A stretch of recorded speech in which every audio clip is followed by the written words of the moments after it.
அமெரிக்க அதிபர் Donald Trump இம்மாத இறுதி வாக்கில் மலேசியாவிற்கு வருகை தருவது நேற்று காலை நடைபெற்ற மலாய் ஆட்சியாளர்கள் மன்ற கூட்டத்தில் முக்கிய விஷயமாக விவாதிக்கப்பட்டிருக்கிறது என்று பிரதமர் டத்தோஸ்ரீ அன்வார் இப்ராஹிம் கூறினார். ஆசியான் உச்சநிலை மாநாட்டில் கலந்து கொள்ள ஆசியான் தலைவர்கள் வருகை புரியும் போது அமெரிக்க அதிபரும் மலேசியாவிற்கு வரவிருக்கிறார். உலகத் தலைவர்களை வரவேற்க நாடு தயாராகி வரும் வேளையில் ஆட்சியாளர்கள் பார்வைக்கும் உலகத் தலைவர்களின் இந்த வருகை கொண்டு செல்லப்பட்டது என்று அவர் சொன்னார். நேற்று காலை ஆட்சியாளர்கள் மன்ற கூட்டம் வழக்கம் போல் நடைபெற்றது. நேற்று சிவில் சேவைத்துறை ஏற்பாடு செய்த பொது சேவைக்கான எதிர்கால தயார்நிலை மீதான ஆசியான் மாநாட்டை தொடங்கி வைத்த பின் அவர் நிருபர்களிடம் பேசினார். அமெரிக்க அதிபராக மீண்டும் பொறுப்பேற்றுள்ள ட்ரம்ப் முதன்முறையாக மலேசியா வருகை தருகிறார். இது கோலாலம்பூர் வாஷிங்டன் இடையே இருவழி உறவுகளில் மிகப்பெரிய சாதக விளைவை ஏற்படுத்தும் என்று எதிர்பார்க்கப்படுகிறது.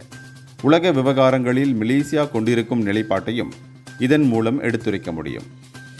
இந்தியர்களின் இதய குரல் மக்களோசை.